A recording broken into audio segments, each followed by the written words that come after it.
Buenas tardes. ¿Ya? Ah. Ahora. Bueno. Buenas tardes. Continuamos con la serie científica que llevamos todo este año sobre conferencias y de grandes eventos que hubo, descubrimientos, etc. En este caso, Carlos Blanco es la segunda parte de la conferencia que dio hace una semana y media o cuánto. El día 1. El día 1. Pero bueno, fue una conferencia espléndida y nos dejó así a medias porque, claro, no puede condensarse nada menos que la historia del cálculo en solo una sesión. Pero para los que no han venido la primera vez, quiero recordar quién es Carlos Blanco. Es doctor ingeniero de telecomunicación, licenciado en Ciencias Físicas y máster en Business Administration. Comenzó su carrera en 1970 en el Centro de Investigación de ITT en Madrid. Ocupó dentro de la compañía el cargo de director de Investigación y Desarrollo. Desde 1982 trabajó en Estados Unidos en el equipo que logró que el doctor Charles Kao fuera galardonado con el Premio Nobel de Física en el año 2009. El doctor Blanco y el doctor Kao, además de sus investigaciones en ITT, compartieron su colaboración como profesores en la Virginia Politécnica Instituto de Universidad Estatal Virginia Tech, ¿no? El doctor Blanco fue posteriormente nombrado profesor adjunto de la misma. El doctor Kao y el doctor Blanco publicaron conjuntamente varios artículos sobre fibras ópticas, uno de los cuales fue instrumental en la concesión del Premio Nobel de Física al doctor Kao.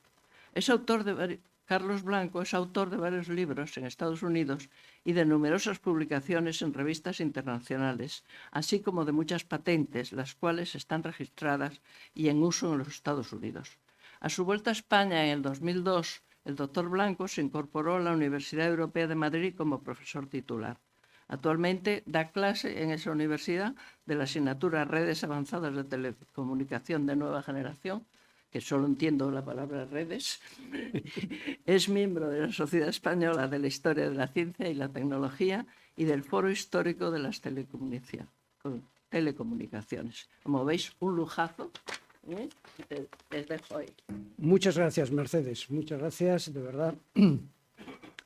El día pasado, si se acordarán, yo había programado la conferencia para darla en 1 hora, para terminar de 7:30 a 8:30, pero no había contado con el prolegómeno de 10-12 minutos, con lo cual me quedé un poco corto en la conferencia.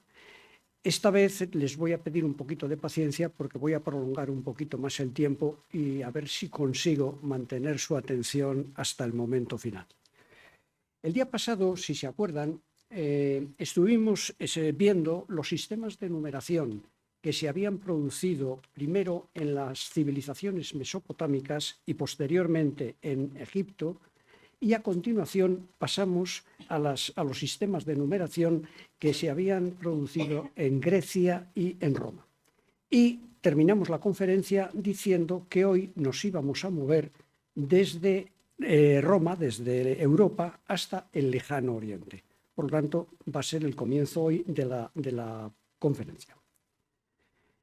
La primera referencia a un sistema decimal en China aparece en una inscripción del siglo XIII a.C. que dice así: 547 días se escriben como 500 más 4 décadas más 7 días. Es una clara definición de un sistema decimal. Sin embargo, el sistema a este número está escrito en un sistema de numeración híbrido, cuya existencia está documentada prácticamente 150 años antes, en 1450. Los sistemas híbridos de numeración son muy complejos, son muy farragosos de operar con ellos, porque cada dígito requiere 2 caracteres y, por lo tanto, casi vamos a olvidarnos un poco de esta referencia. 1000 años después, aparece en China el sistema de numeración chino culto. Esto aparece en el año 300 a.C. Como ven, estamos hablando de periodo de entre Grecia y Roma. Grecia y Roma están en plena actividad. Es un sistema decimal muy importante. Una primera novedad que no hemos visto en los días pasados es que el sistema es posicional, pero no tenía cero, aunque sí tenía el concepto de valor nulo. El sistema está basado en una doble particularidad. Se podía escribir con unas plumas o se podía calcular con unas varillas. Y el sistema, la primera novedad que nos encontramos, a diferencia de los que vimos anteriormente, es que tiene dos tipos de números, unos números positivos y unos números negativos. Los números positivos los pintaban de color, o las varillas eran de color, y los números negativos eran en negro. Una segunda novedad del sistema es que cada dígito tenía lo que se conoce como una paridad. Había una paridad vertical, donde la varilla se colocaba verticalmente, y esto valía 1, 2 varillas 2, 3, etc. Y cuando se llegaba a la quinta varilla, se continuaba con la paridad vertical, pero colocándole encima una varilla, con lo cual esto era 5 más 1, 6, 5 más 2, 7, etc. Pero había también otra paridad, que era la paridad horizontal. Entonces las varillas se colocaban horizontalmente, 1, 2, 3, etc., y aquí la paridad continuaba en horizontal, simplemente que para darle el valor superior se le colocaba la varilla encima, y entonces esto 5 y 1, 6, 5 y 2, 7, etc. Para los números negativos la cosa era exactamente la misma. Otra novedad interesante es que los chinos, como les digo, en este sistema de 300 a.C., no conocían el cero, pero sí tenían claro el concepto de valor nulo. Con lo cual, lo que hicieron es que para el valor nulo dejaban un espacio, pero ese espacio sí tenía paridad, es decir, contaba como una paridad. Inicialmente los chinos con este sistema colocaron las varillas encima de una mesa o encima del suelo, en fin, de una manera un poco, casi les iba a decir, un poco anárquica. Pero precisamente en este año 300 colocaron las varillas en una matriz, como ven aquí.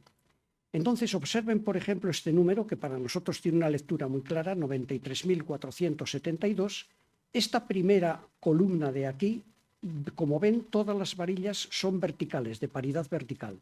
En la siguiente columna, las varillas son de paridad horizontal. En las siguientes, alternativamente, vertical, etc. Por tanto, eran vertical, horizontal, vertical, horizontal. Este número, 93.472, es muy fácil de leer. Aquí son 2, aquí son 5 y 2, 7, aquí son 4, aquí son 3 y aquí son 9. Por lo tanto, no tiene ninguna duda. El problema que surgía era cuando había un valor vacío. Como digo, no tenían símbolo para el cero y por lo tanto aquí no podían poner nada, simplemente lo dejaban vacío. Pero este símbolo vacío ocupaba paridad, de tal forma que aquí ven paridad vertical, paridad horizontal, paridad vertical, paridad horizontal. Otro problema era cuando el número empezaba por 0, en cuyo caso aquí se dejaba paridad vertical, aquí paridad horizontal, paridad vertical, paridad horizontal. Los números negativos se colocaban exactamente igual. Entonces observen cómo se calculaba. Para el cálculo los chinos hacían una cosa parecida a como vimos que hacían los romanos con el concepto de compensación. Cuando nosotros nos encontrábamos con dos varillas negativas y dos varillas positivas, estas dos varillas desaparecían de la tableta. A continuación, esta varilla de aquí y esta varilla de aquí desaparecía de la tableta, con lo cual lo que nos quedaba era 3 y 4 varillas.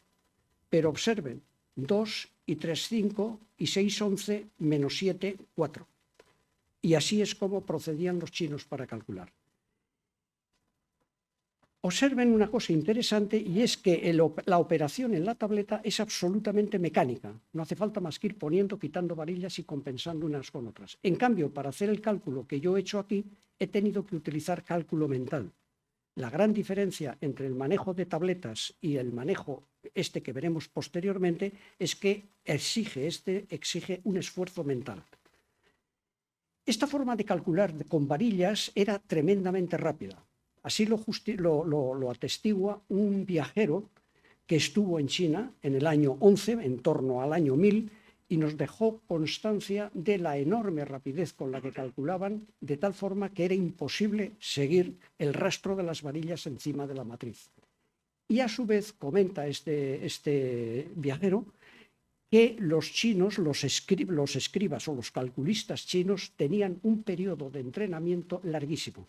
Los conceptos no son difíciles de adquirir, pero sí es difícil de adquirir la maestría para operar muy, muy rápidamente.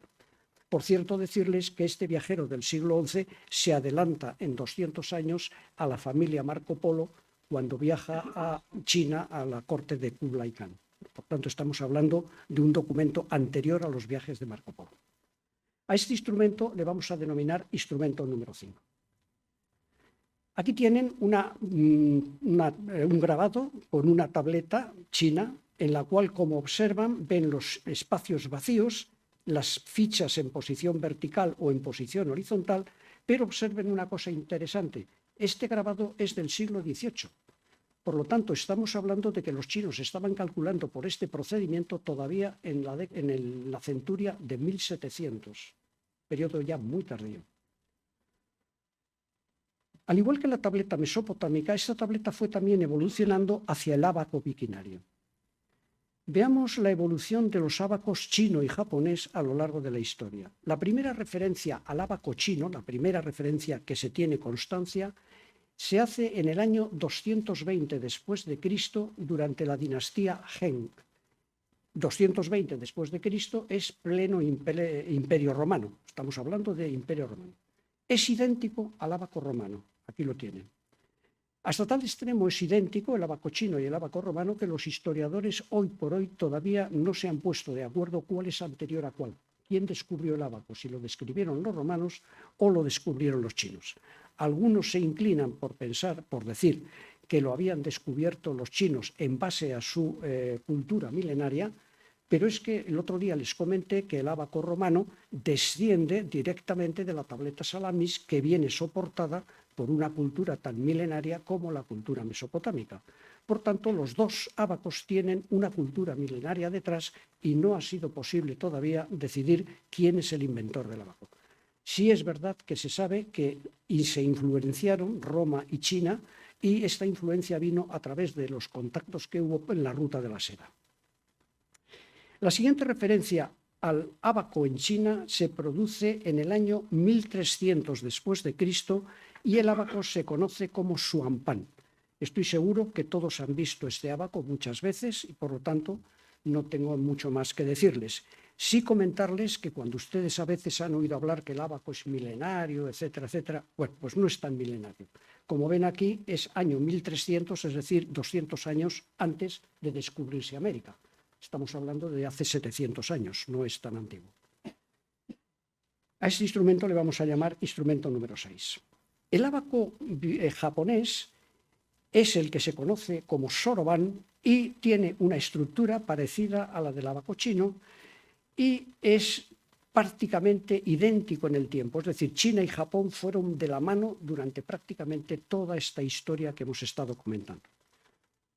Pero ustedes observarán que los ábacos son ligeramente diferentes.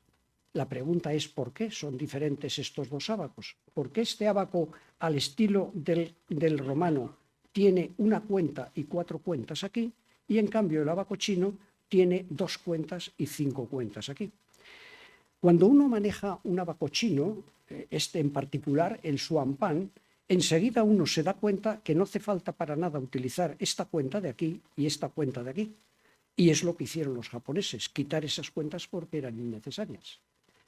Pero la pregunta que sigue válida es decir, ¿cómo es que los chinos no se dieron cuenta de eso durante muchísimos siglos? De que esa cuenta se podía quitar. Lo que ocurre es que lo que sucedió fue justamente lo contrario. Es que los chinos añadieron intencionadamente esta bola aquí y esta otra bola aquí, porque con este ábaco japonés, el soroban, y con el ábaco romano, solamente se puede contar en el sistema decimal. Y sin embargo, si al ábaco le complementamos con esta bolita aquí y con esta bolita aquí, el ábaco puede ser utilizado para calcular en el sistema hexadecimal, es decir, en base 16. Una cosa un poco rara. Bueno, no tanto. Piensen que en la agricultura o en las labores agrícolas en China, muchas unidades podrían estar en base 16. No es nada raro y de hecho está documentado que había unidades en base 16. Y a nosotros tampoco nos debería extrañar en exceso porque en Castilla, hasta hace no muchos años, el vino se contaba en cántaras y la cántara eran 16 litros. Es decir, el vino en Castilla se ha contado en base 16. Por tanto, es normal que los chinos enriquecieran su ábaco para poder calcular en base 16. Volvamos ahora de nuevo a Europa. El cálculo con las tabletas en Europa. A la caída del Imperio Romano en el año 476, los dos instrumentos de cálculo que les expliqué el otro día que tenía Roma, el ábaco y la tableta, permanecieron en uso en la Europa medieval. Sin embargo, el ábaco se desvaneció al poco tiempo y solo reapareció en el siglo XIX cuando un oficial de Napoleón que se llamaba Poncelet lo trajo a Francia de la campaña de Rusia como una curiosidad. Posteriormente se le incorporaron a estas tabletas que hemos comentado unas borriquetas para apoyarla encima y posteriormente unas patas y con ello se formaron lo que se conocen como las mesas de cálculo. Los viajeros que necesitaban calcular llevaban consigo unos tapetes con el trazado de la tableta Salamis que extendían sobre una mesa cualquiera. Eran unos tapetes parecidos a los de juego que utilizamos nosotros. Y hay evidencia del uso de tabletas de calcular en Alemania, que ellos las llaman Regentisch, en el año 1700 y posteriormente en Francia hasta la Revolución Francesa, en unas mesas que ellos llamaban bureau, y en el Reino Unido en unas tabletas que ellos llamaban exchequer. Aquí tienen las mesas de cálculo que se utilizaban en Europa. Observen la estructura, estas son grabados de Augsburgo del año 1514, es decir, estamos ya bien entrados en el Renacimiento. Hemos salido de la Edad Media y estamos bien entrados en el Renacimiento. Estos tableros de cálculo, estas mesas de cálculo que ven aquí, tienen exactamente la estructura de la tableta Salamis que vimos el otro día. Tienen unas fichas colocadas en la parte izquierda de la tableta, unas fichas en la parte derecha de la tableta tiene el aspa de las unidades que comentamos el día pasado. Este calculista tiene aquí unas bolitas de reserva preparadas para ir añadiéndolas o quitándolas de la tableta y aquí hay una señora que ha ido a pedirle consejo de cómo hacer un cálculo.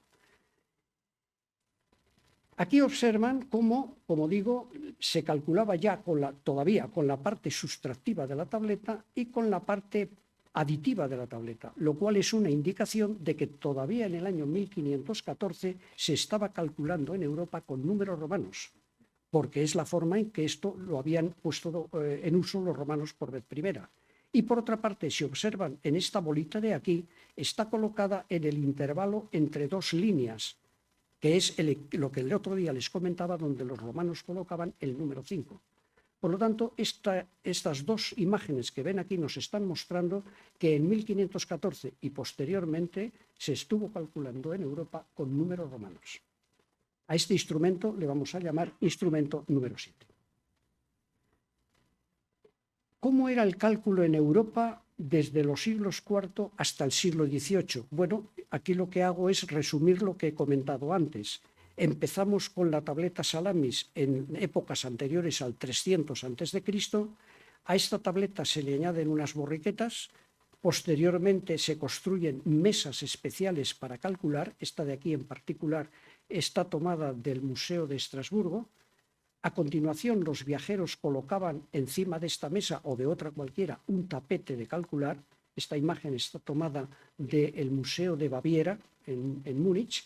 Y finalmente, esta imagen de aquí, ven también una mesa de calcular, es del año 1700 y está tomada del Museo de Nuremberg, el Museo Alemán de Nuremberg. Estas fichas que tienen aquí componen la primera parte de un puzzle que vamos a ir rellenando a lo largo de la conferencia. La estructura básica de las tabletas permaneció inalterada durante muchos siglos. Aquí tienen la tableta Salamis, permanece inalterada hasta el año 1700, como les decía, en la imagen del Museo de Nuremberg. Pero es que la tableta china casi es contemporánea de la tableta Salamis y permanece inalterada, como hemos visto en el grabado anterior, hasta el año 1700. Es decir, tenemos un periodo de utilización de la tableta de 2000 años. Sorprendente. ¿Por qué una vida tan larga? A la vista de estas tabletas, estamos posiblemente asistiendo a una especie de selección natural de la teoría de las especies de Darwin. ¿Qué significa esto? Significa que esta tableta, si permaneció inalterada durante tantísimo tiempo y trabajaron con ella muy buenos matemáticos, es una clara indicación de que nadie pudo aportar nada para hacer las cosas mejor que lo que se hacían con la tableta. Si hubiera surgido una tableta que hubiera sido más sencilla, mecánica y más rápida y más fiable, tengan por seguro que la hubiera sustituido. Pero si la tableta no se sustituyó en 2000 años, es porque era el elemento más sencillo, mecánico, más rápido y más fiable. ¿Hubo algún evento que alterara la estabilidad de las tabletas a lo largo de la historia? Vamos a ver que no hubo ninguno, exceptuando uno que veremos a continuación. Vamos a pasar ahora de la India a Arabia y de Arabia a Europa. Veamos el sistema posicional decimal indio derivado del Brahmi. Este sistema es un sistema, como he dicho ya, decimal, es posicional y, a diferencia del chino que hemos visto antes del 300 a.C., este sí tenía signo para el cero.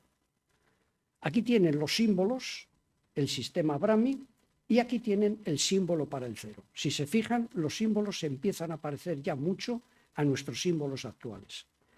Al ser un sistema plenamente posicional, un número se escribiría de esta manera. Hemos cogido estos símbolos y los traducimos por el 8, el 6, el 4 y el 7. ¿Qué significa que el sistema era posicional? Pues que aquí el dígito 8 valía 8, pero aquí el dígito 6 valía 60. Aquí el dígito 4 vale 400 y aquí el dígito 7 vale 7000. Por lo tanto, estamos hablando del número 7468. No hay ningún otro sistema a lo largo de la historia que haya sido capaz de mejorar estas prestaciones de los números indoarábigos. Estos números, como ven, surgen en la India en el año 458. Simplemente por ponerlo en perspectiva, decirles que todavía no había caído el Imperio Romano. Son contemporáneos del Imperio Romano. Los árabes heredaron este sistema de los chinos y solo modificaron la grafía de las letras a la forma como nosotros las escribimos ahora. Por eso los números se llaman indoarábigos. Fueron inventados por los indios, pero fueron grafiados por los árabes. Veamos ahora un minuto de epistemología. El historiador americano de la ciencia Thomas S. Kuhn nos dejó la siguiente definición.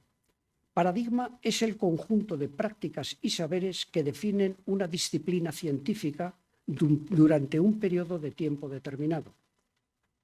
Como veremos a continuación, en torno al año 500 se inició una modificación sustancial en la forma tradicional de calcular. Se iba a producir así un cambio de paradigma en el cálculo. Primer cambio de paradigma en el cálculo, la introducción de los números indoarábigos en Europa. Como ya he dicho, los números indios descubiertos en el año 458 fueron transferidos a los árabes a través de Persia por el matemático indio Brahmagupta en el año 628. Penetraron en Europa tras la invasión por los árabes en el año 711 y fueron usados por primera vez en Andalucía en el año 976. Así figura en el Código Virgilianus que figura en la biblioteca del Escorial. Pero observen, hay 500 años de diferencia. Esto significa que es como si Cristóbal Colón hubiera traído de América una novedad importantísima y ahora empezáramos a interesarnos por la novedad que nos hubiera traído Colón 500 años antes.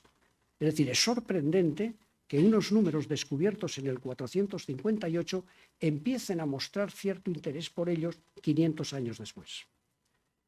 El monje benedictino Gerbert d'Aurillac los descubrió durante sus estudios en Córdoba y los transmitió a las abadías benedictinas de Europa a través de Ripoll y Vich. Entre los años 1095 y 1270 se produjeron las sucesivas oleadas de caballeros europeos para conquistar Jerusalén, conocidas como las Cruzadas. A su regreso a Europa, los cruzados trajeron consigo los números indoarábigos y la forma de calcular con ellos. Y finalmente, la introducción formal de los números indoarábigos en Europa se considera que la realizó el matemático italiano Leonardo de Pisa Fibonacci en 1202 en su libro Liber Abaci. Por lo tanto, observen que desde el 458 hasta el 1202 prácticamente hay 750 años, desde que los números son conocidos hasta que los números son escritos en una especie de aritmética. 750 años, mucho tiempo. Veamos la importancia fundamental que tuvo el cero y que distingue al sistema que hemos visto ahora, el sistema indio, del sistema chino del 300 a.C., que no tenía cero. Partimos del resultado obtenido por un calculista en una tableta horizontal. El otro día hemos visto esta tableta, las columnas inferiores, las columnas superiores, el valor de las columnas inferiores, el valor de las columnas superiores. Y este calculista que ha obtenido este resultado en la tableta, si lo quiere transferir a un papel, lo único que tiene es que decir, tengo aquí una ficha de 50.000, tengo 3 fichas de 10.000, por lo tanto 50.000 más 30.000, 80.000, tengo una cifra de 5.000, 2 cifras de 1.000, 87.000, 1. Ninguna duda sobre esto, ¿no? El calculista griego haría esta transferencia sin ningún problema. Pero el monje Gerbert d'Aurillac, que les he mencionado antes, se le ocurrió, y que conocía los números indoarábigos porque los había visto en Córdoba, se le ocurrió hacer unas fichas de cuerno que él llamó ápices y las grabó con los números indoarábigos que él había visto en Córdoba. Y dijo, hombre, si yo tengo aquí esto 5 y 3, 8, sustituyo esto por un ápice de cuerno que ponga 8. Si aquí tengo 5 y aquí tengo 7, lo sustituyo por un ápice que ponga 7. Aquí no pongo nada y aquí pongo 1. Y ya está. Y entonces con esto este hombre calculaba y calculaba con una velocidad vertiginosa, con este abaco. ¿Cuál era el problema? El problema, a diferencia del caso griego, es que si este número lo pasaba a papel, el número tenía que escribirlo como 871. Si este número posteriormente era copiado por unos escribas manuales o compuesto en una imprenta, el número terminaría perdiendo posiblemente la separación y el número acabaría en 871. ¿Qué se le ocurrió hacer a Gerberto? Pues a Gerberto se le ocurrió rellenar las columnas que estaban a la derecha del número con los ápices 0 que él también conocía. E hizo esto. Con lo cual, si ahora este número Gerberto lo pasaba a un papel, decía, esto de aquí son 80.000, esto de aquí son 7.000 y esto de aquí son 1. Luego el número es 87.001, que nos coincide perfectamente con el escrito del griego, pero que no coincide en absoluto con este número de aquí porque no hemos utilizado el cero. Aquí es donde ven la importancia que tenía la utilización del cero. Este abaco, Gerberto d'Aurillac, hizo unos esfuerzos tremendos por introducirlo en las abadías benedictinas de toda Europa. Pero se encontró con que sus propios monjes, compañeros de abadía, eran también maestros en los abacos de calcular, pero estos monjes utilizaban los procedimientos antiguos de los griegos y de los romanos, con lo cual el abaco de Gerberto se lo rechazaron totalmente. Es una pena porque era un avance sustancial, pero no logró introducirlo. Este hombre, Gerberto d'Aurillac, era un hombre verdaderamente brillante en temas matemáticos, calculaba con una velocidad extraordinaria con este ábaco, calculaba con una velocidad extraordinaria también con un astrolabio e incluso desarrolló algunos instrumentos para la medida del tiempo durante la noche, el nocturlabio. Su inteligencia no pasó desapercibida dentro de la Iglesia y fue coronado como papa en el año 1000 y se le conoce como el Papa del año 1000, Silvestre II.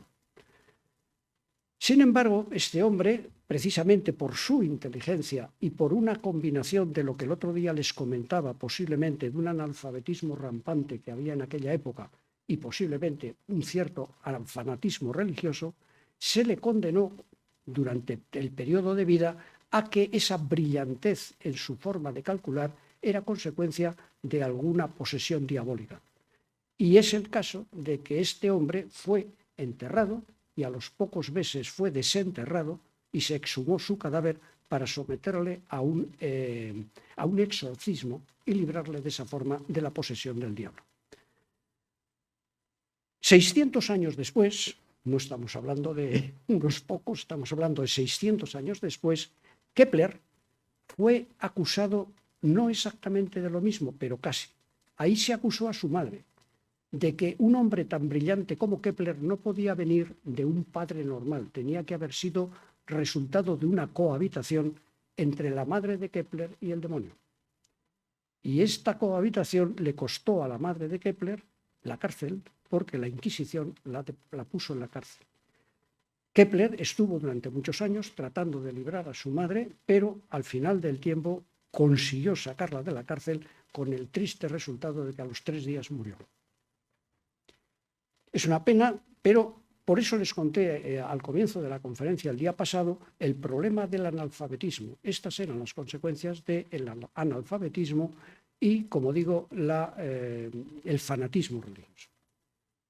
El esfuerzo de Herberto de Aurillac no fue, o Silvestre II, perdón, no fue inútil, porque 800 años después un médico francés descubrió este otro instrumento que tienen aquí, que es exactamente el ábaco de Herberto, puesto en versión metal y, como digo, 800 años después. Volveremos sobre este instrumento un poco más adelante.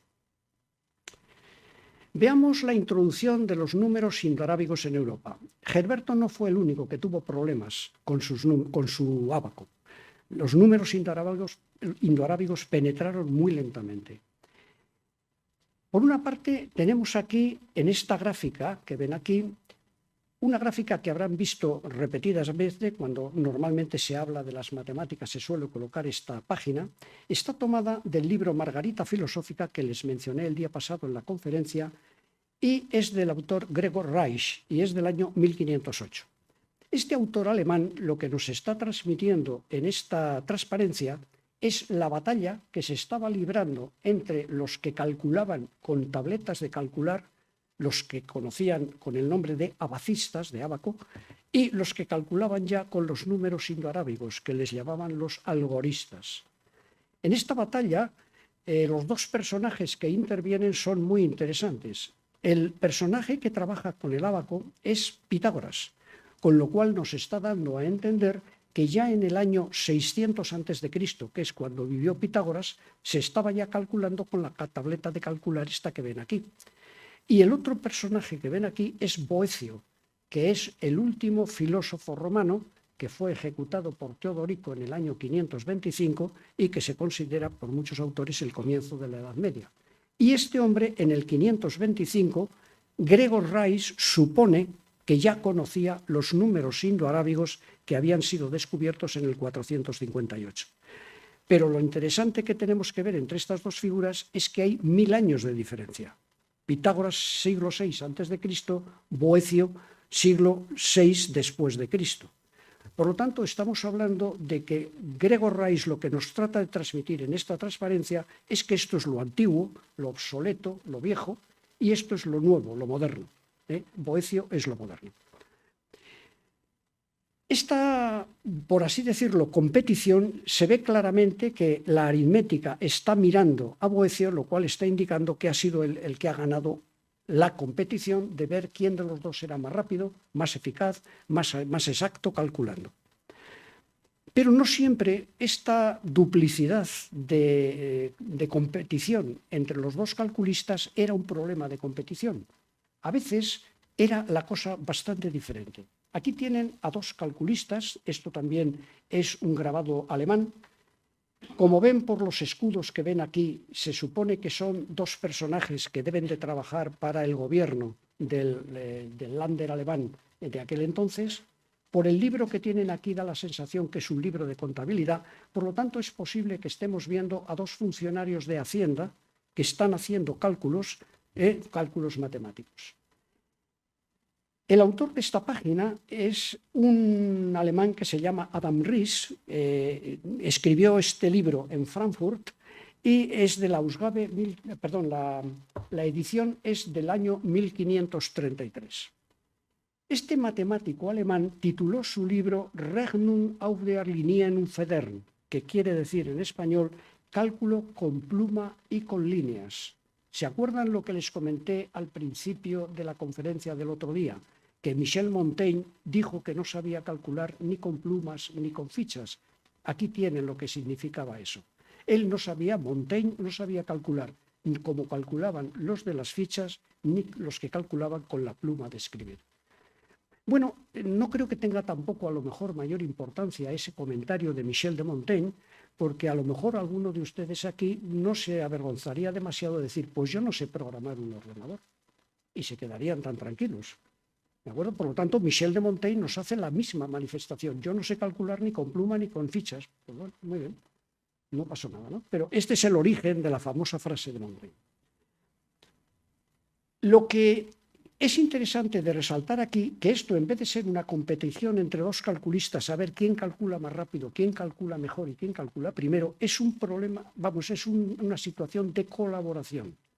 Aquí este calculista ha hecho un cálculo con fichas y este está comprobando que el resultado es correcto y lo comprueba con números indoarábigos.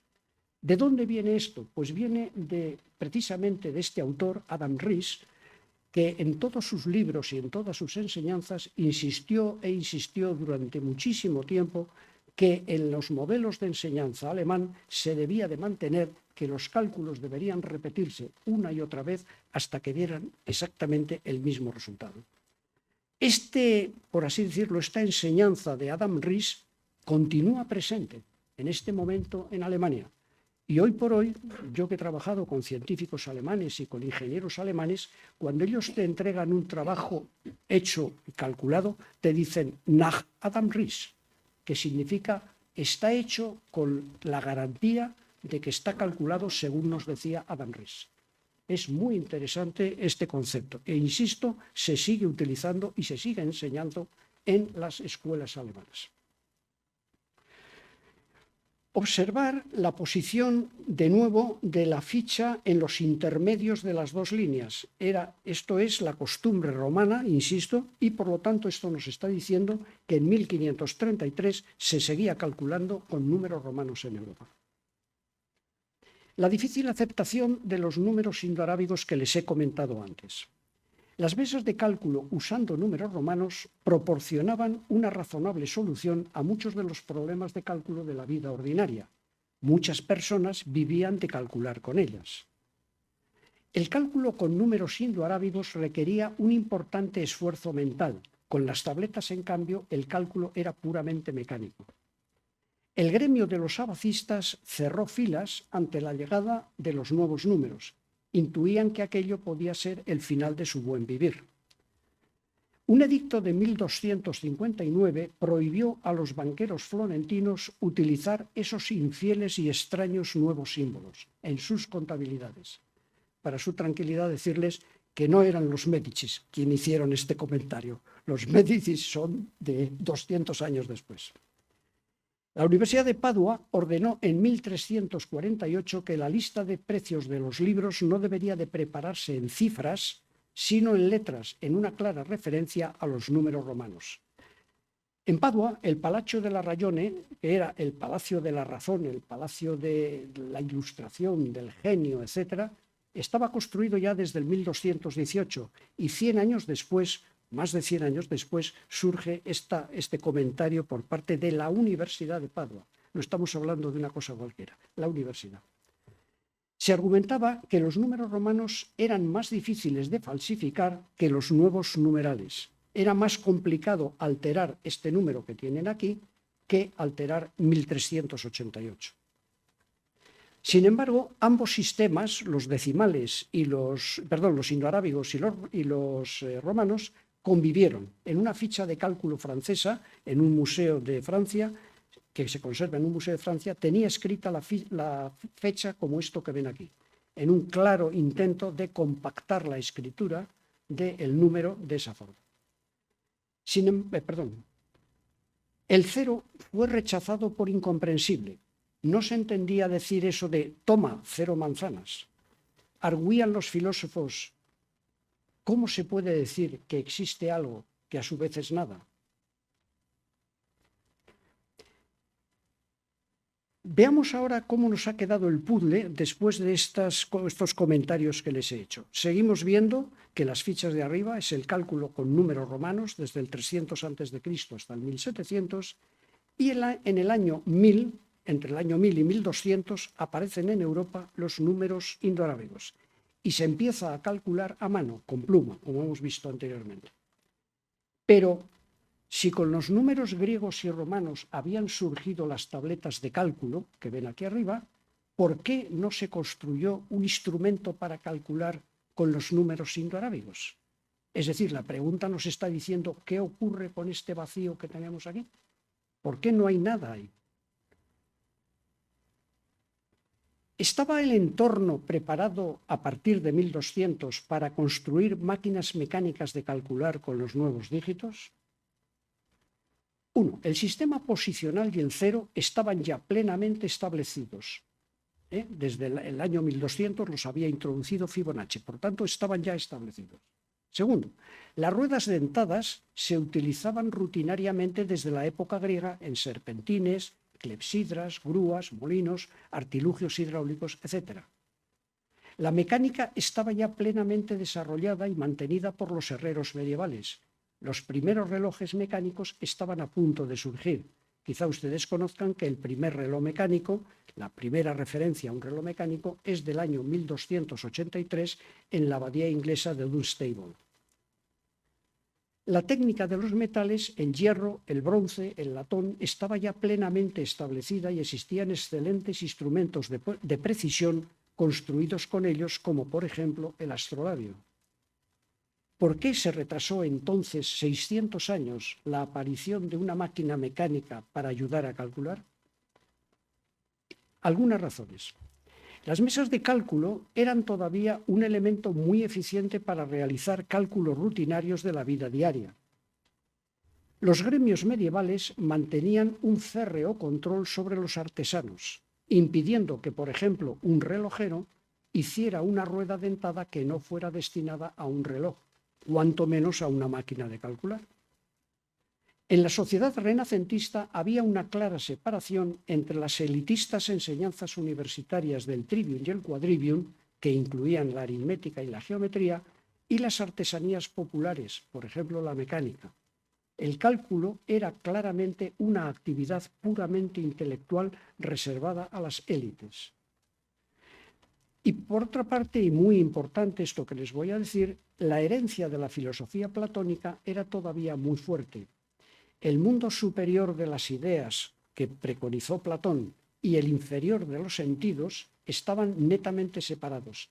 Nadie hubiera concebido una ayuda del mundo inferior de los sentidos, una máquina, para realizar un cálculo que se situaba en el ámbito superior de las ideas. Parece un poco sorprendente, pero es lo que había en el ambiente. En todo este mundo empezó a surgir un problema muy importante y es, sabían ya sumar con los ábacos, con las tabletas, etcétera, a mano se sumaba muy bien, pero la multiplicación requería todavía un importante esfuerzo mental y era una fuente continua de errores.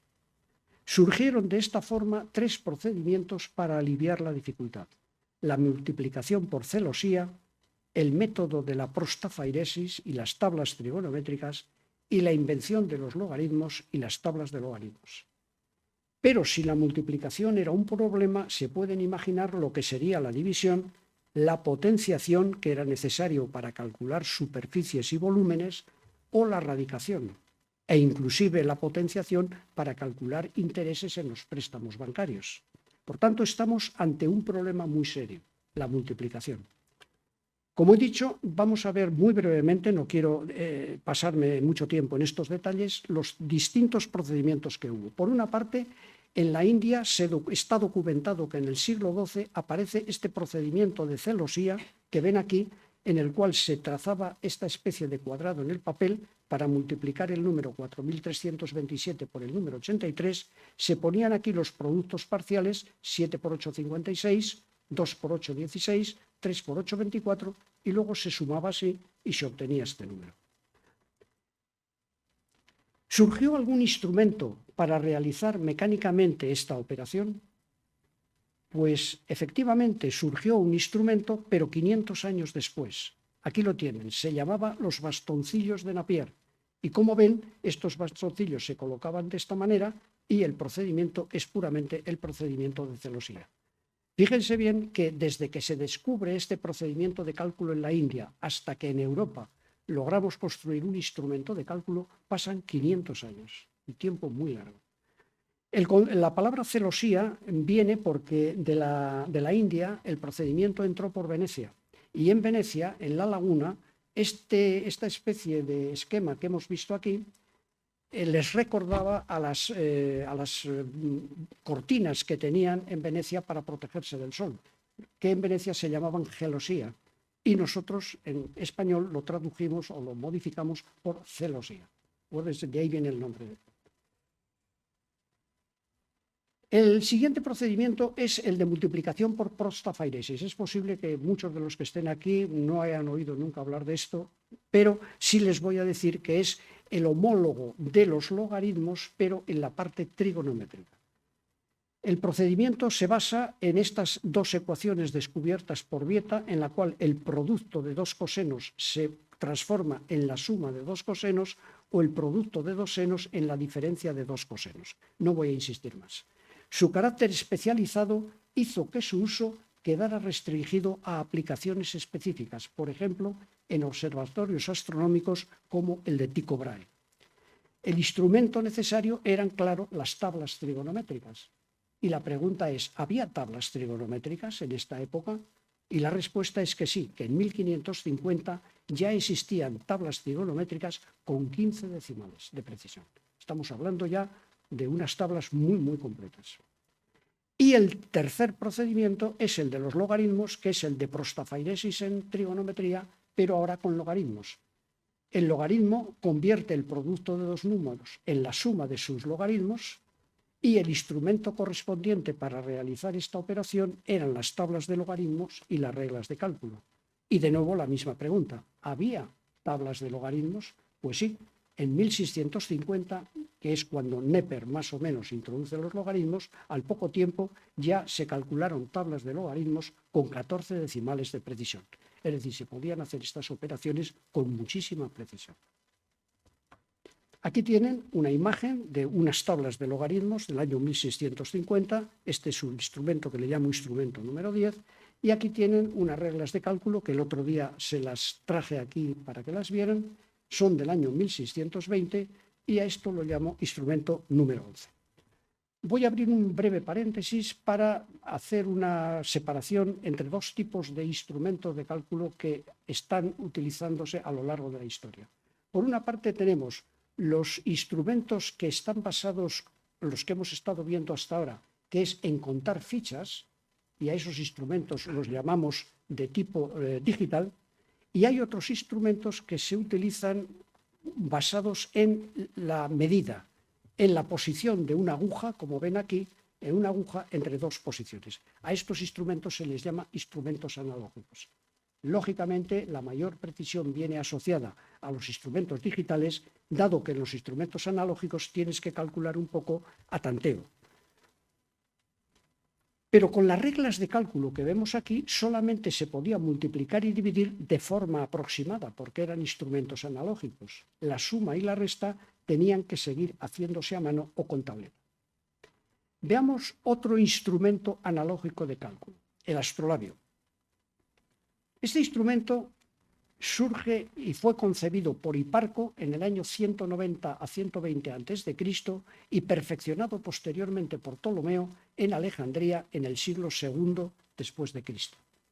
De Alejandría pasó el instrumento a Siria y posteriormente al mundo árabe y de allí a España en el año 711. Fue introducido en Europa impulsado por Silvestre II, acuérdense, por Gerberto de Aurillac, a través de las abadías benedictinas en torno al año 1000. Se pueden mencionar más de 40 usos diferentes de este instrumento, la mayoría relacionados con problemas astronómicos. Era un instrumento que muy pocas personas se lo podían permitir y era un regalo habitual a los reyes, pero casi nadie sabía cómo se utilizaba, pues era muy complicado de manejar.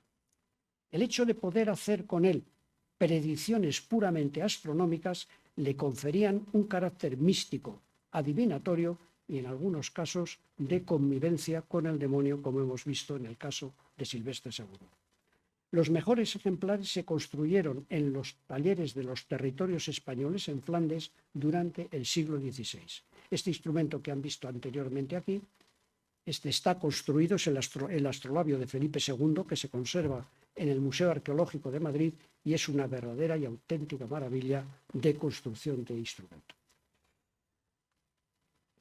Periodo de uso del astrolabio. El astrolabio se estuvo utilizando desde el año 300, prácticamente de poco tiempo después de que Ptolomeo lo introdujera, hasta el año 1700. Por lo tanto, estamos hablando de un periodo de 14 siglos. Después de la tableta Salamis, es el instrumento de más larga vida que se conoce. Si bien a lo largo de su historia fue siendo sustituido por otros instrumentos más especializados, nunca fue superado como herramienta didáctica de la astronomía. Se utilizaba con mucha eficiencia para enseñar astronomía. Está considerado como el rey de los instrumentos científicos y dado que muchos ejemplares han pertenecido a las casas reales, su estado de conservación es generalmente muy bueno. Y por su elevadísimo precio, a menudo se han tratado de falsificar, pero los especialistas los detectan con facilidad. Hoy día prácticamente casi todos los astrolabios están en museos y están catalogados. Es muy difícil que aparezca un astrolabio de momento desconocido. Sería muy, muy raro. Finalmente, después de 600 años de introducidos los números indoarábigos, dos filósofos vencieron la resistencia de la filosofía platónica. Por una parte, tenemos la máquina sumadora de Pascal, que Pascal la pone a punto en el año 1642, a este instrumento le llamamos instrumento número 14, y finalmente la máquina multiplicadora de Leibniz en el año 1680. Esta máquina funcionaba por un engranaje que ven aquí de 10 posiciones, porque son máquinas decimales, y sí decirles que a este instrumento le llamamos como instrumento número 15, ambas máquinas, la de Pascal y la de Leibniz, funcionaron muy deficientemente por razones de diseño y de construcción. La máquina de Pascal solamente podía sumar, no podía restar porque no podía dar marcha atrás y eso la hizo muy impopular. Y esta máquina de Leibniz no funcionó, simplemente no funcionó nunca, porque solamente obtenía resultado en el registro de salida en los 3 primeros números. El resto de los números eran equivocados. Por tanto, Leibniz tuvo una idea genial, pero no fue capaz de implementar una máquina que fuera capaz de calcular.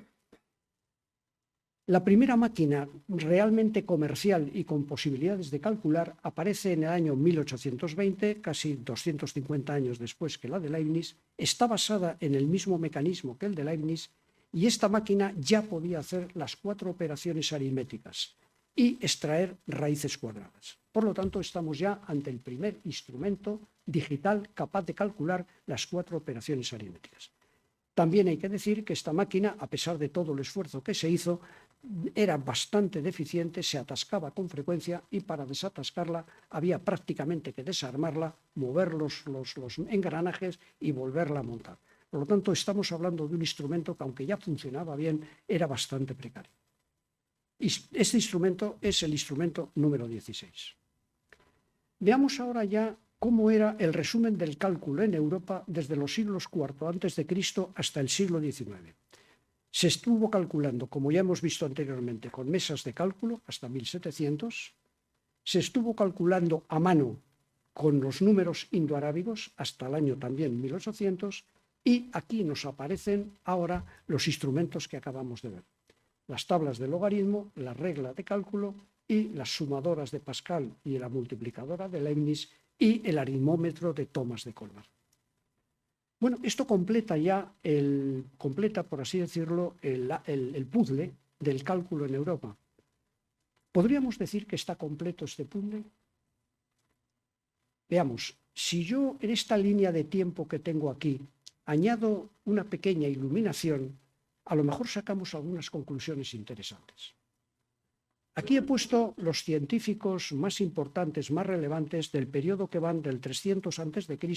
hasta el año 1800. Tienen desde Hiparco, inventor de la trigonometría, Al-Juarizmi, el álgebra, Ptolomeo, el sistema geocéntrico, Copérnico, el sistema heliocéntrico, Galileo, Kepler, las órbitas de los planetas, Descartes, la geometría cartesiana, Newton, la ley de la gravitación universal, Gauss, el magnetismo, Faraday, la electricidad, y Maxwell, el electromagnetismo. Muchos de los que estamos aquí conocemos estos científicos, hemos estudiado sus teorías, inclusive hay personas aquí que las han enseñado en los institutos y en las universidades, pero ¿nos hemos planteado alguna vez cómo calculaban estos hombres? Nunca nos lo hemos planteado. ¿Cómo comprobaba Kepler que sus órbitas eran verdaderamente elípticas? ¿Cómo calculaba Newton la ley de la gravitación universal? Pues no tenían más instrumentos que estos que ven aquí, que yo, de alguna forma, yo diría que son instrumentos precarios, cuando no casi me atrevería a decir rudimentarios. Pero no había otra cosa, no había otra cosa para calcular. Con lo cual, creo que tenemos un poco que tener un cierto respeto por estos grandes científicos que nos han precedido, ¿no?, en el hecho de que han sido capaces de alumbrar unas teorías científicas brillantes con muy pocos medios, con muy primitivos medios de cálculo.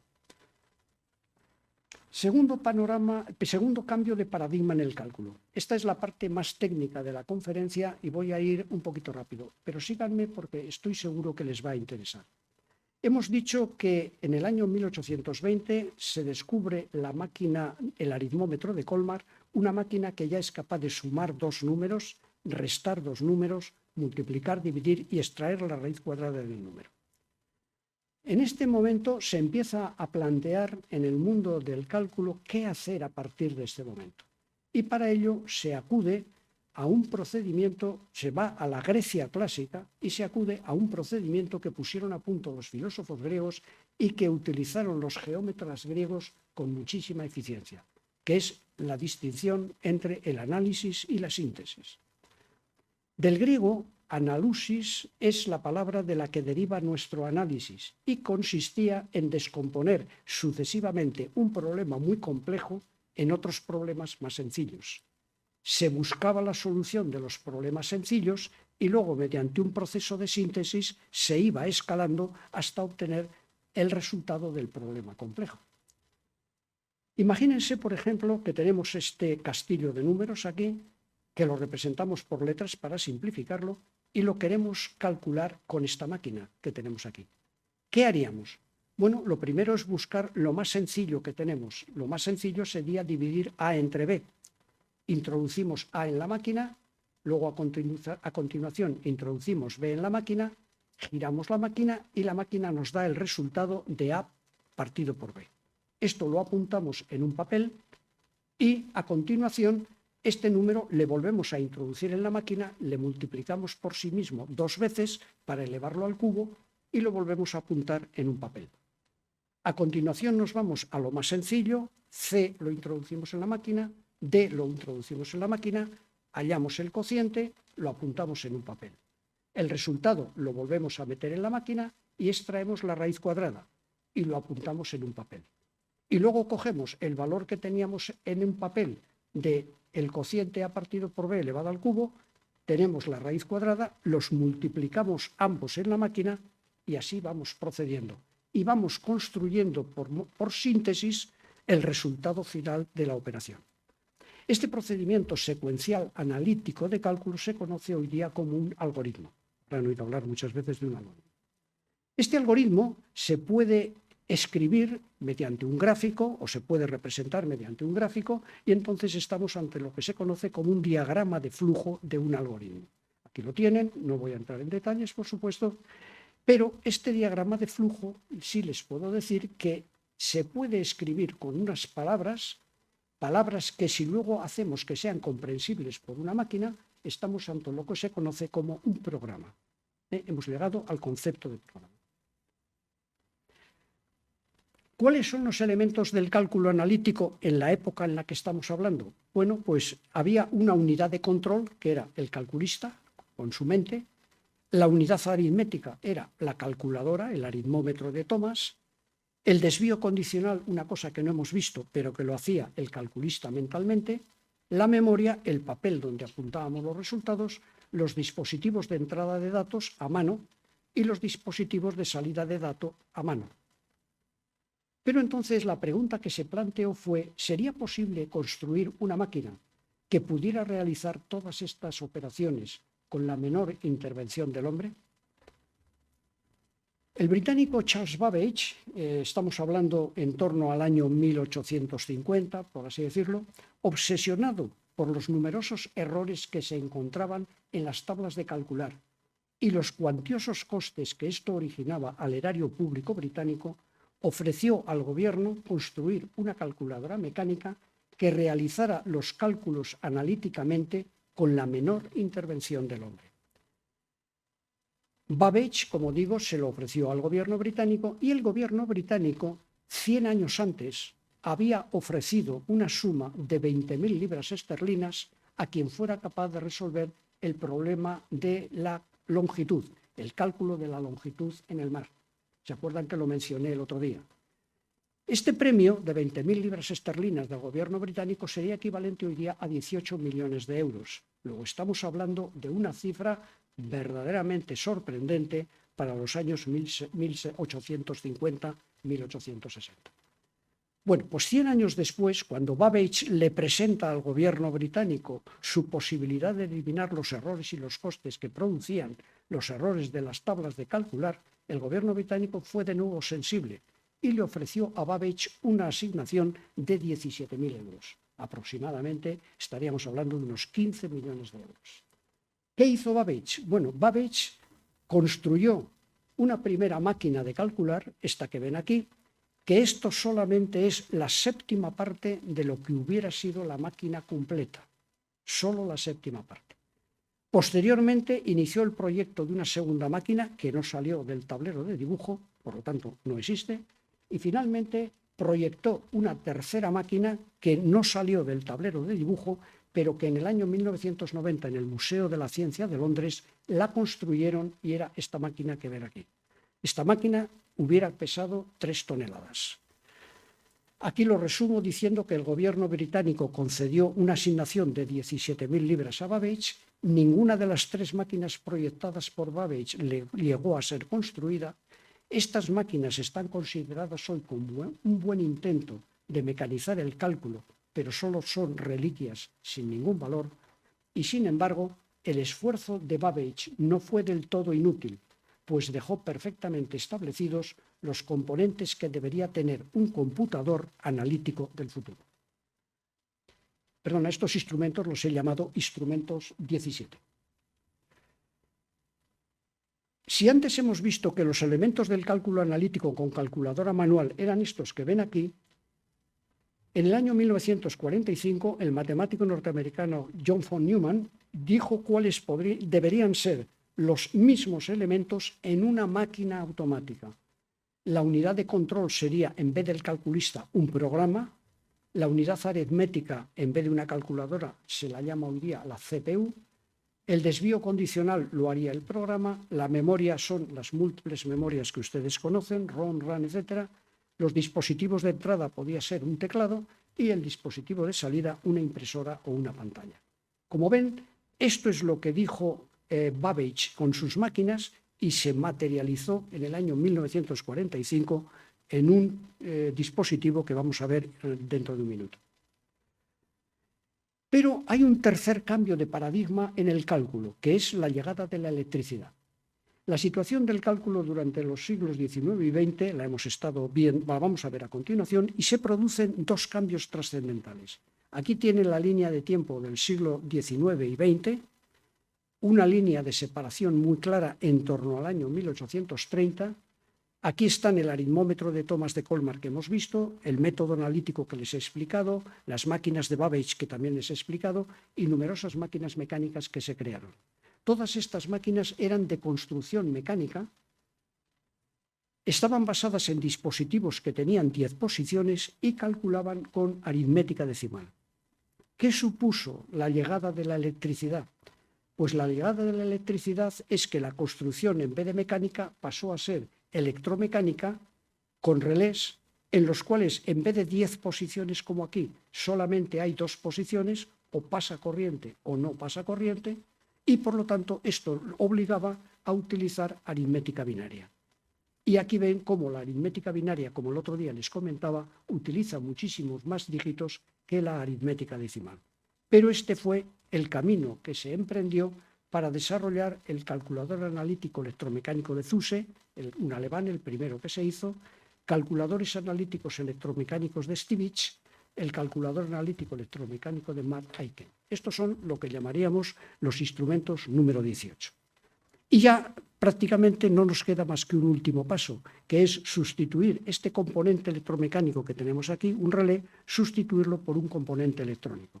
Cuando la electrónica entra en el mundo del cálculo, se desarrollan los dispositivos electrónicos que mantienen todavía la aritmética binaria. ¿Cuáles son esos dispositivos?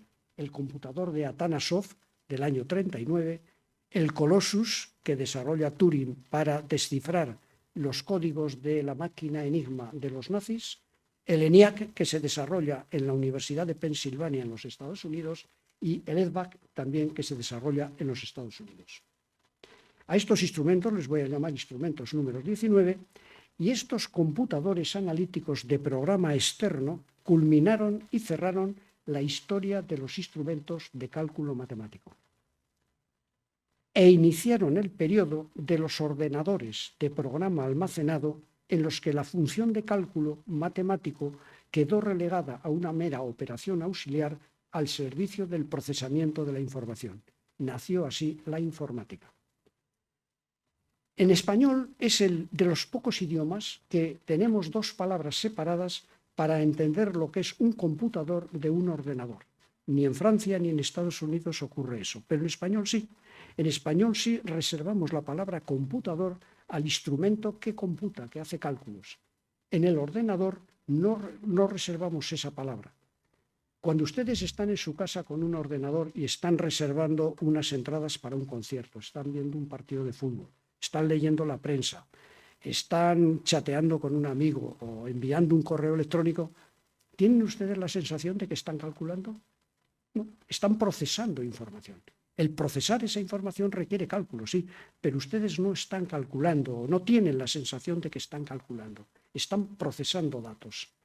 Entonces, por eso digo, la historia del cálculo se termina con estos programadores de computadores analíticos de programa externo y ceden el terreno a los ordenadores que hacen el procesamiento de datos. Aquí habría acabado la conferencia, ¿vale? Pero, si les parece bien,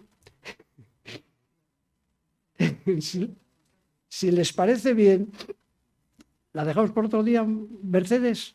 ¿Lo dejamos por otro día o no? No, vamos a terminar, ¿no? Voy a terminar, es muy breve, es muy breve. Verán. Sí. Como les digo, ya tenemos la visión completa de lo que es el cálculo y los diferentes instrumentos. Ahora podríamos aprovechar para sacar quizá algunas pequeñas curiosidades, comparaciones que podemos hacer, anacronismos que ha habido y abrir una pequeña ventana para el futuro. Voy a ir rápido, no se preocupen que no voy a dar demasiado. Aquí tienen el ejemplo más claro de anacronismo, es la regla de cálculo, que es un instrumento del año 1620, se utilizó en los viajes a la Luna y no solamente en un solo viaje a la Luna, sino 5 veces, como nos dice aquí la propaganda de este esta caja de venta que había en los Estados Unidos. Esta regla de cálculo que tienen aquí se utilizó en 5 viajes a la Luna. El siguiente anacronismo es muy interesante porque antes, si se acuerdan, les he comentado que con este instrumento se pueden hacer operaciones en base hexadecimal. Los que empezamos a trabajar con los ordenadores al principio utilizábamos un lenguaje de programación máquina que se llamaba el lenguaje ensamblador, y cuando cometíamos un error de programación había que volcar la memoria del ordenador en la impresora para ver en qué parte de la memoria nos habíamos equivocado. Y había que hacer cálculos en la memoria para ver la posición de los distintos dígitos dentro de la memoria. Esos cálculos había que hacerlo en base hexadecimal. En los grandes centros de investigación de Estados Unidos y en sus fábricas de producción, los empleados orientales que tenía IBM, que tenía muchos, fundamentalmente en la costa oeste, utilizaban este instrumento para sumar en base hexadecimal. Fíjense ustedes, un ábaco de 1300 se está utilizando en el año 1970. ¿De acuerdo? Es una cosa sorprendente. Los europeos que no teníamos este instrumento de cálculo, al poco tiempo nos ayudaron con este instrumento que ven aquí, que es el ábaco de Herberto, pero en versión hexadecimal. Esto es posible que ustedes no lo hayan visto nunca, pero esto es lo que utilizábamos nosotros para sumar en hexadecimal los datos volcados por la memoria. Durante el periodo que se construyeron estos grandes computadores electrónicos, ¿cómo calculaba el pueblo llano? Porque el pueblo llano no tenía un ordenador que ocupaba como esta habitación. ¿Con qué calculaba el pueblo llano? Pues el mundo lo podríamos dividir en dos mitades, el mundo oriental y el mundo occidental. En el mundo oriental está claro, los chinos utilizaban el Xuanpan, los japoneses el Soroban, los rusos el Shoki, y todas las áreas de influencia oriental utilizaban uno de estos instrumentos. ¿Pero qué ocurría en el mundo occidental? Pues en el mundo occidental se utilizaba el redescubrimiento del ábaco de Herberto, este instrumento que ven aquí, que se conoce como el aritmógrafo. Quizá muchos de ustedes es la primera vez que ven este instrumento de cálculo. Pues sí que tengo que decirles que no me extraña, porque muy poca gente en España ha visto este instrumento, pero fueron tremendamente populares en Europa. De hecho, esta casa que tienen aquí, que es la Mercedes Trick, este instrumento lo construyó la casa Mercedes, se construyeron 4 millones de ejemplares y se distribuyó a 91 países. Y fabricantes como Mercedes había como 16 o 18. Por lo tanto, estamos hablando de que este sencillo instrumento de cálculo se utilizó en cantidades del orden de 60, 70, 80 millones. Y una pregunta interesante que nos podríamos hacer ahora es, ¿cuál de los dos era más eficaz? ¿Verdad? Bueno, si vamos a comparar desde el punto de vista de velocidad de cálculo, los dos son comparables. Los dos casi calculan con la misma velocidad. Si tengo que poner mi granito de arena a favor de uno de otro, yo me quedaría con este porque era totalmente mecánico y en cambio en el ábaco hay que estar constantemente haciendo cálculo mental. Tercera razón, el ábaco tiene que estar para calcular en posición perfectamente horizontal.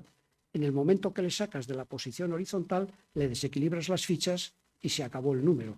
En cambio, con este instrumento se podía calcular en posición horizontal, en posición vertical, en movimiento incluso, y aquí tienen dos aplicaciones. Aquí hay un agricultor que está calculando algo y aquí tienen un camarero que le está preparando la cuenta a una señora que acaba de comer.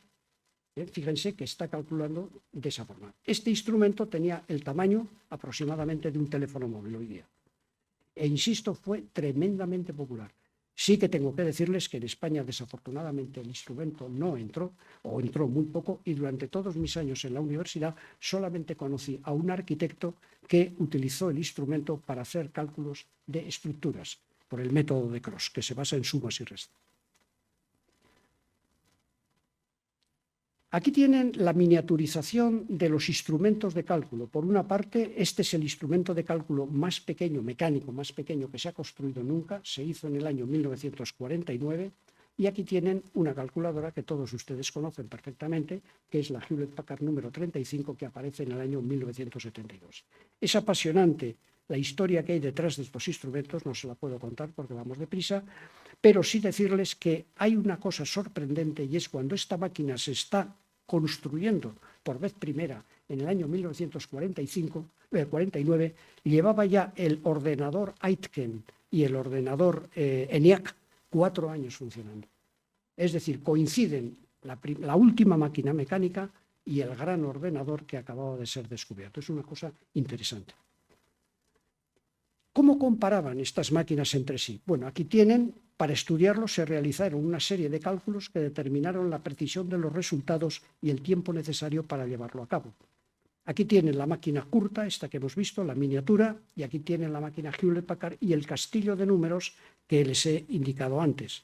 En ambas máquinas el cálculo está hecho de forma analítica, porque esta máquina no es programable. Por lo tanto, el procedimiento es analítico, a lo más sencillo, para lo más complicado, etc. El resultado, como ven, es prácticamente comparable, pero aquí el tiempo de cálculo fue de 32 minutos y aquí de 45 segundos. Otro ejemplo que les puedo poner es el cálculo, por ejemplo, de la función seno de 1. Calcular la función trigonométrica seno de 1. Este es el desarrollo en serie que es necesario hacer para calcular el seno de 1. Aquí tienen una máquina mecánica especialmente adaptada para hacer este cálculo, y aquí tienen la máquina Hewlett-Packard que hemos visto antes. Aquí el resultado en ambos casos coincide. Aquí el tiempo es de 50 minutos y aquí es de 1 segundo, que es el tiempo que se tardaba en apretar un botón. Luego creo que es bastante significativo la comparación entre estas máquinas. Casi termino ya. ¿Cómo ha evolucionado la velocidad de cálculo? Esto hoy día se mide en una unidad que se llama los flops, que no voy a entrar en detalles, y aquí tienen la evolución de la velocidad de cálculo de las máquinas de calcular desde el método de celosía a mano que hemos visto anteriormente hasta los modernos ordenadores actuales. Como ven, en flops, medido en flops, el incremento de la velocidad va de 10 elevado a la menos 2 a 10 elevado a la 18, lo que significa que hay una multiplicación por 10 elevado a la 20. Es decir, hay 20 órdenes de magnitud entre la velocidad de los ordenadores actuales y los primeros procedimientos de cálculo. Una cosa muy interesante, que creo que les va a llamar la atención, es que observen la evolución de esta curva. Esta curva, durante este pasado lejano, vamos a llamarlo así, está entera trazada por Europa, hasta este punto que vemos aquí. Aproximadamente a partir de aquí lo empiezan a trazar los norteamericanos. Y a partir de aquí, en este momento, los líderes son los japoneses y los chinos. Y los chinos están tirando para arriba de esta curva de una manera impresionante, y abro esa ventanita al futuro que les comentaba. Lo que aquí estamos viendo cara al futuro son los ordenadores cuánticos, que no puedo entrar en detalles, pero que van a significar un salto cualitativo espectacular en el mundo del cálculo. Aquí es donde, si se fijan, la máquina de calcular que hemos estado viendo, la miniatura, estaría situada aproximadamente por aquí. Estamos hablando del final de Europa ya. ¿Ha existido alguna otra tecnología comparable en capacidad de crecimiento? Recorran ustedes ahora, por ejemplo, el transporte terrestre, transporte aéreo, transporte marítimo. Cojan la construcción, rascacielos, lo que ustedes quieran, la farmacia, la química. ¿Hay alguna tecnología que haya tenido un crecimiento de 20 órdenes de magnitud? Ni siquiera las telecomunicaciones, que después de la llegada de la fibra óptica consiguieron unos avances espectaculares, ni de lejos se compara con este crecimiento. Quizá en el futuro, no sé si la energía, a raíz de los recientes descubrimientos que se están haciendo en la energía de fusión, pueda llegar a verse un crecimiento tan espectacular. Ya veremos, pero de momento la energía tampoco puede presentar una carta de presentación como esta. La única que yo he encontrado próxima a esta curva es el progreso en la precisión de la medida del tiempo. Pero fíjense que con todo lo espectacular que tenemos hoy, unos relojes atómicos que varían un segundo en los 15.000 millones de años que dura el universo, va a ser difícil superar eso. El salto cualitativo no va más que por 10 elevado a la menos 10, por 10 elevado a la 16. Es decir, todavía le faltan 4 órdenes de magnitud a el cálculo del tiempo respecto a la velocidad de cálculo. Estamos todavía muy lejos. Y termino ya. Una pregunta interesante. ¿Cuánto costaban estas máquinas? Una forma de enfocarlo sería comparar su precio de venta con el precio de adquisición de un bien de consumo de la época.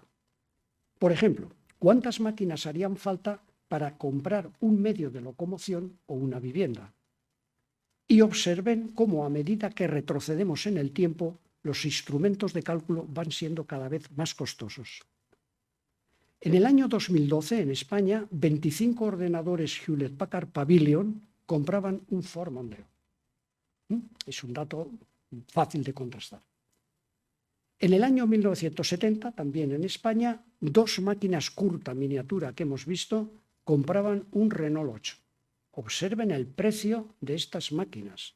Así que prácticamente estas máquinas miniatura solamente las tenían unos poquísimos privilegiados. El Estado se las daba, por cierto, a los funcionarios de Hacienda, que tenían que hacer cálculos en sitios a veces un poco raros, ¿no? En el año 1915, en los Estados Unidos, una máquina como esta, una máquina mecánica, la Brunsviga Trinx Triples, compraba 2 Ford T. En el año 1830, en el Reino Unido, la séptima parte de la máquina de Babbage compraba 22 locomotoras John Bull, que aquel año se exportaron a los Estados Unidos. Y finalmente, en el año 1650, 2 máquinas de Pascal compraban una vivienda unifamiliar. Finalmente ya, ahora sí que de verdad, la última transparencia, un astrolabio compraba en el año 1500, en el Renacimiento, una armadura. Este dato lo he sacado del Museo Británico, que tiene muy bien estudiado este caso y en el que nos dice claramente que el precio de una armadura hoy día sería equivalente a que una persona tuviera un avión privado. Se pueden imaginar entonces el precio de un astrolabio. Esa es la razón por la cual los emperadores, los reyes, etcétera, todos se retrataban en sus cuadros con las armaduras, porque eran lo más valioso que tenían. Es como el que se fotografiaba con un yate hoy día, ¿no? Y los datos que he utilizado en esta conferencia los he sacado de estos 2 libros que he escrito, el de la historia del cálculo, la mayoría de ellos, pero algunos datos de la historia del tiempo los he sacado también de este libro. Y siento que me haya extendido un poquito, pero creo que igual ha valido la pena. Muchas gracias.